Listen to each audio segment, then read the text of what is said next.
Deccan top में आपका खैर मकदम है। आपके साथ मैं आदिल खान आजाद। इजराइल के लिए शायद बुरा वक्त शुरू हो चुका है। इंटरनेशनल कोर्ट ऑफ जस्टिस में एक बड़ी सुनवाई शुरू हो चुकी है और अगर इस सुनवाई का फैसला फलस्तीन के हक में आता है तो यकीन मानिए कई इलाकों से इजराइल को अपने कब्जे की लटक रही लंगोटियां समेटनी पड़ेंगी। इस सुनवाई में आज पहले ही दिन इजराइल के खात्मे की मांग उठी। इजराइल के खात्मे की, एलिमिनेशन ऑफ इजराइल को भी अपने किए गुनाहों का इतना खौफ है जिसकी वजह से वो इस सुनवाई में अपना पक्ष रखने तक के लिए नहीं आएगा।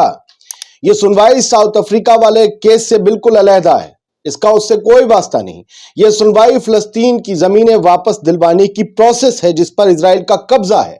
ये सुनवाई 1 साल से ज्यादा मुद्दत तक चल सकती है और फिलहाल इस हफ्ते भर में इसमें फलस्तीन समेत 52 देश हिस्सा ले रहे हैं। इजराइल के पापा भी आएंगे। दरअसल आईसीजे में इजराइल के खिलाफ इस नए केस में फलस्तीन के वेस्ट बैंक, गाजा और ईस्ट यरूशलेम में जहां मस्जिद अक्सा है वहां 1967 से जो इजराइल का कब्जा जारी है उसकी वैधता को लेकर, उसकी वैलिडिटी को लेकर सुनवाई शुरू हो चुकी है आईसीजे में। फलस्तीन का यह कहना है कि आजाद एरिया के तौर पर, स्वतंत्र क्षेत्र के तौर पर बनाए गए इलाकों पर उसका अधिकार है और इजराइल का इस पर कब्जा इंटरनेशनल रूल्स के और कानूनों के खिलाफ है। फलस्तीन के प्रतिनिधियों का यह कहना है कि इजराइल ने कब्जे वाली जमीनें कब्जाएं तो जरूर, लेकिन उस पर जो लोग बसाने शुरू किए, सेटलर्स बसाने शुरू किए, वो नियमों को तोड़ना है। साथ ही फलस्तीनियों के साथ नस्ल भेद को भी बढ़ावा दिया जा रहा है, उन पर जुल्म किए जा रहे हैं। आईसीजे में इस मामले की सुनवाई में 1 साल से ज्यादा का समय लग सकता है। मैं आपको इसलिए बार बार बता रहा हूं, कहीं आप 4 दिन में सोचें आदिल खान फैसला बताएगा, नहीं। बताया यह गया है कि इस मामले में फलस्तीन की तरफ से इजराइल के खिलाफ सबूत पेश किए जाएंगे और फलस्तीन के पास सबूतों की भरमार है। इसके बाद 51 देश और 3 अलग अलग संस्थान जैसे कि League of Arab States, Organisation of Islamic Cooperation और अफ्रीकी यूनियन भी जजों को संबोधित करेगी। हालांकि मामले में इजराइल की तरफ से बहस करने के लिए कोई भी पेश नहीं होगा कि अपने जुल्म खुल जाने का डर है।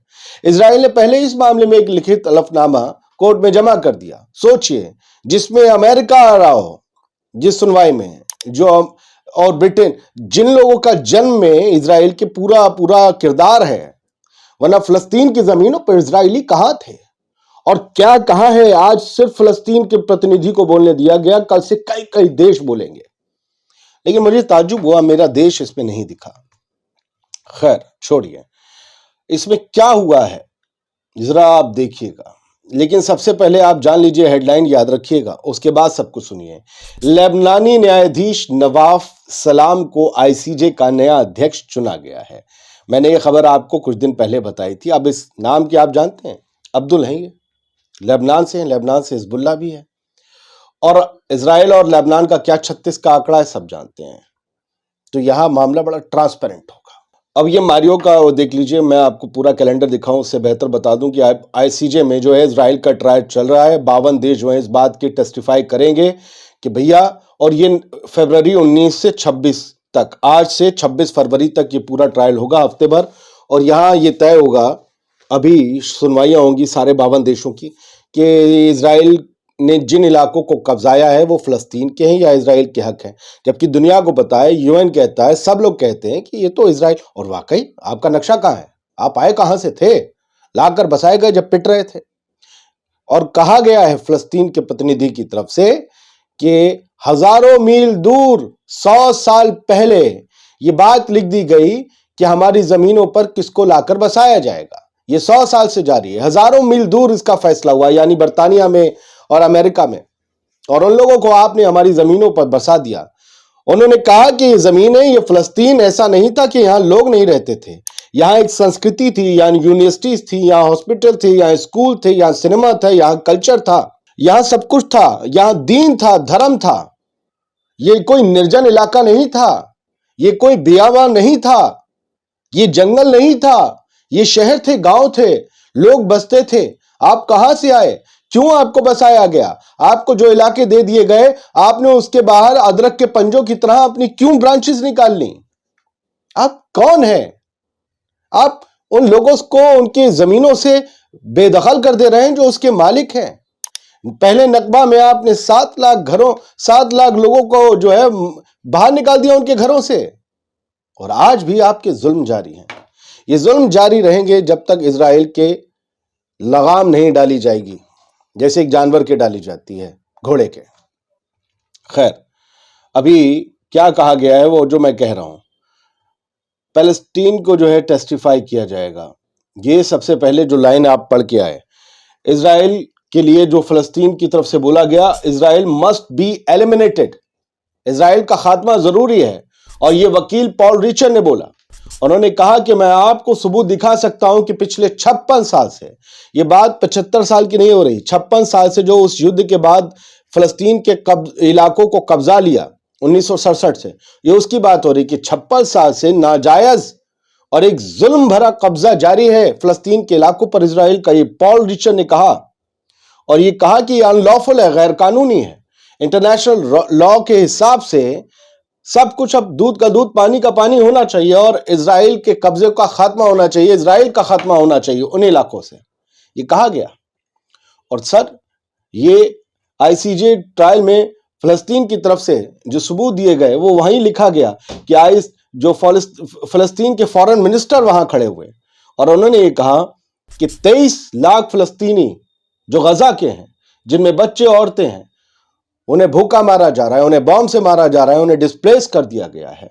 3.5 लाख, माफ कीजिएगा 35 लाख, 2.3 मिलियन, 23 लाख फलस्तीनी तो उधर गजा में, और जो 35 लाख फलस्तीनी वेस्ट बैंक में रहते हैं, उन पर भी जुल्म और जबर जारी है। Colonisation of their territory and the racist violence that enables it, उनके खिलाफ भी ये जुल्म और जबर जारी है। और जो इजरायली इलाकों में 17 लाख फलस्तीनी रहते हैं, उन्हें सेकंड क्लास सिटीजन बना दिया गया है।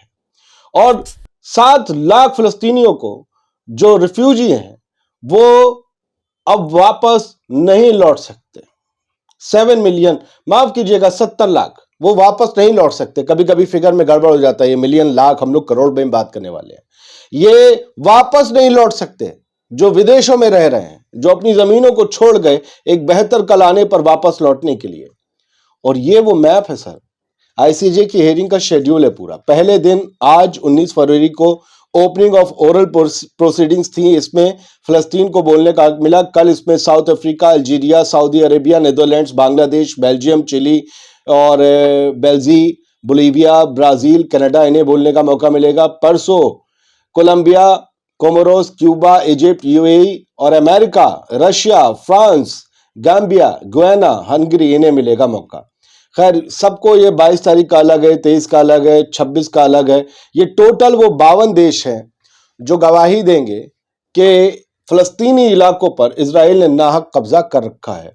ये वो फलस्तीनी फॉरेन मिनिस्टर हैं, उन्होंने लिखा, Palestine was not a land without the people, there was life on this land. वही जो मैं आपको बता चुका हूं कि ऐसा नहीं था कि निर्जन इलाका था फलस्तीन, यहां लोग बसते थे, यहां जिंदगी बसती थी, जिन्हें आप लोगों ने खा लिया। और ये सब की साजिश थी। अमेरिका, इंग्लैंड ने हाथ छोड़ दिए। आप लाके बसाए थे, बताते कि तुम्हारी हदें कहां हैं, बस यहां तक रहोगे। समझ रहे आप?